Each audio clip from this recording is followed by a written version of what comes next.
కాసేపట్లో తెలంగాణ కేబినెట్ సమావేశం కానుంది. సీఎం రేవంత్ అధ్యక్షతన అసెంబ్లీ కమిటీ హాల్లో మంత్రివర్గం భేటీ కానుంది. 45 ఎజెండా అంశాలపై ఈ సమావేశంలో ప్రధానంగా చర్చించనున్నారు.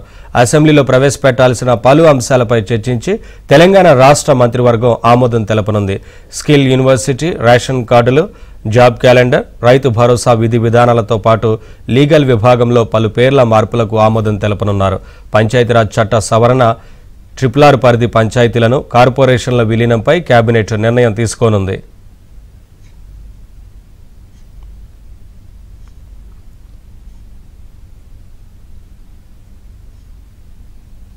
మరి కాసేపట్లో తెలంగాణ మంత్రివర్గం భేటీ కానుంది. పలు అంశాలకు సంబంధించి ఈ భేటీలో చర్చించిన తర్వాత కేబినెట్ ఆమోదం పొందే అవకాశం ఉన్నట్లుగా తెలుస్తోంది. అప్డేట్స్ మా కరెస్పాండెంట్ సిద్ధార్థ అందిస్తారు.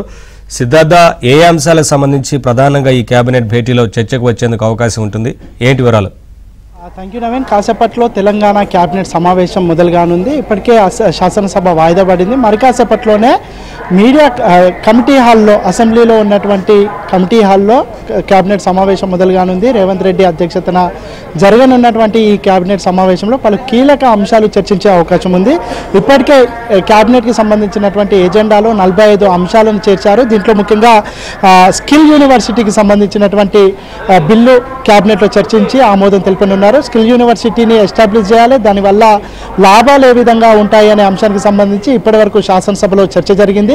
స్కిల్ యూనివర్సిటీకి సంబంధించినటువంటి యాక్ట్ను ఆమోదం తెలపడానికి కేబినెట్ దీంట్లో చర్చించే అవకాశం ఉంది. ఇక దాంతోపాటు రేషన్ కార్డులు ఇవ్వాలని తెలంగాణ ప్రభుత్వం భావించింది. దానికి సంబంధించి కేబినెట్లో విధి విధానాలు రూపొందించాము. దానికి సంబంధించిన గైడ్ లైన్స్ ఏ విధంగా ఉండాలి అనే అంశానికి సంబంధించి కూడా ప్రభుత్వం ఒక క్లారిఫికేషన్కి వచ్చింది. దానికి సంబంధించినటువంటి చర్చ కూడా కేబినెట్ సమావేశంలో ఉండనుంది. ఇక జాబ్ క్యాలెండర్ ప్రకటిస్తామని తెలంగాణ ప్రభుత్వం చాలా రోజుల నుంచి చెప్తా ఉంది. దీనికి సంబంధించినటువంటి కసరత్తు కూడా పూర్తయింది. జాబ్ క్యాలెండర్కి సంబంధించిన విధి విధానాలను ఈరోజు కేబినెట్ సమావేశంలో చర్చించి దానికి కూడా ఆమోదం తెలుపనున్నారు. ఇక రైతు భరోసాకు సంబంధించినటువంటి అంశం కూడా కేబినెట్లో చర్చించనున్నారు. రైతు భరోసా ఎవరికి ఇవ్వాలి, సీలింగ్ పెట్టాలని రైతుల నుంచి, ముఖ్యంగా రైతు సంఘాల నుంచి కూడా ప్రభుత్వానికి విజ్ఞప్తులు వస్తున్నాయి. ఇది 5 ఎకరాలక 10 ఎకరాలక ఎన్ని ఎకరాలకు సీలింగ్ పెట్టాలి అనే అంశానికి సంబంధించి కూడా మరికాసేపట్లోనే క్లారిటీ రానుంది. దాంతోపాటు లీగల్ డిపార్ట్మెంట్లో పలు పేర్ల మార్పుకు సంబంధించి కూడా తెలంగాణ ప్రభుత్వం కసరత్తు చేసింది. దానికి సంబంధించినటువంటి చర్చ కూడా కేబినెట్ సమావేశంలో జరగనుంది. దాంతోపాటు పంచాయతీరాజ్ చట్ట సవరణ చేయాలని ప్రభుత్వం భావిస్తూ ఉంది.